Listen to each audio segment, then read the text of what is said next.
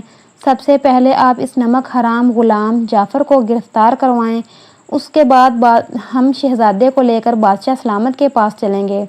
کوتوال نے اسی وقت غلام جعفر کو گرفتار کروا دیا اور اسے زنجیروں میں جکڑ کر جیل میں بند کر دیا۔ پھر وہ دلاور اور دلارا کے ساتھ شہزادے کو لے کر محل پہنچا۔ بادشاہ اور ملکہ رات بھر بالکل نہیں سوئے تھے۔ انہیں رہ رہ کر اپنا ننھا سا شہزادہ یاد آ رہا تھا۔ شہزادے کو دیکھ کر دونوں کو اپنی آنکھوں پر یقین نہیں آیا۔ ملکہ نے تو شہزادے کو سینے سے لگا کر جو رونا شروع کیا تو شہزادے کی بھی آنکھ کھل گئی۔ ماں کو دیکھا تو اس کے ہونٹوں پر مسکراہٹ آ گئی۔ اس نے ماں کے گلے میں باہیں ڈالی اور بخار کی شدت سے دوبارہ بے ہوش ہو گیا۔ بادشاہ نے فوراً شاہی طبیبوں کو بلایا اور انہیں شہزادے کی دیکھ بھال کی ہدایت کی۔ پھر وہ کوتوال کو لے کر اپنے دربار میں آیا۔ وہاں پہنچ کر اس نے سپاہی بھیج کر فوج کے سپہ سالار کو طلب کیا۔ سپہ سالار آ گیا تو بادشاہ نے اسے حکم دیا کہ وہ اسی وقت اپنی فوج لے کر اس مکار بادشاہ کے ملک کی طرف پیش قدمی کرے اور اسے ہر حال میں گرفتار کر کے اس کے سامنے پیش کرے۔ سپہ سالار اسی وقت اپنی فوج کو لے کر اس مہم پر روانہ ہو گیا اب بادشاہ دلاور کی طرف متوجہ ہوا، اس کو گلے سے لگایا اور روندھی ہوئی آواز میں بولا، تمہارا یہ احسان ہم پر ایک قرضہ ہے، ہم ہمیشہ تمہارے مقروض رہیں گے۔ ملکہ بھی دلاور کو تحسین آمیز نظروں سے دیکھ رہی تھی۔ دلاور نے ہاتھ باندھ کر بادشاہ سے کہا، جہاں پناہ، یہ سن کر مجھے بے حد شرمندگی ہو رہی ہے، یہ میرا فرض تھا، میں بھی اس ملک کا ایک ادنا سا سپاہی ہوں، خدا کا شکر ہے کہ میں اپنے مقصد میں کامیاب ہوا۔ پھر اس نے اس واقعے کی تفصیل بتاتے ہوئے کہا، ان لوگوں نے محل کے ایک غلام جعفر کو دولت کے بل پر خرید لیا تھا، اب وہ غلام جیل میں ہے، اس نے شہزادے کے اغوا میں ان کی مدد کی تھی۔ دلارا کو وہ اپنے ساتھ اس لیے لے گئے تھے کہ اس غدار غلام نے انہیں یہ بتا دیا تھا کہ شہزادے صاحب اس کنیز سے بہت مانوس ہیں اور اس کے ساتھ بہت خوش رہتے ہیں، اس لیے وہ دلارا کو بھی زبردستی اغوا کر کے اپنے ساتھ لے گئے تھے تاکہ شہزادے صاحب انہیں زیادہ تنگ نہ کریں۔ ایک بات سمجھ نہیں آئی، مکار بادشاہ نے شہزادے کو اپنے محل میں کیوں نہیں رکھا؟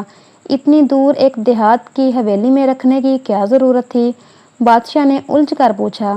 اس بادشاہ کو یہ ڈر تھا کہ اگر شہزادے کو اپنے محل میں رکھا تو آپ فوج کشی کر کے اسے آزاد کروا لیں گے۔ شہزادے صاحب کو حویلی میں رکھنے کی وجہ سے اس کا یہی خوف تھا۔ دلاور نے کہا۔ 2 روز بعد بادشاہ کا بہادر سپہ سالار اس مکار بادشاہ کو گرفتار کر کے لے آیا۔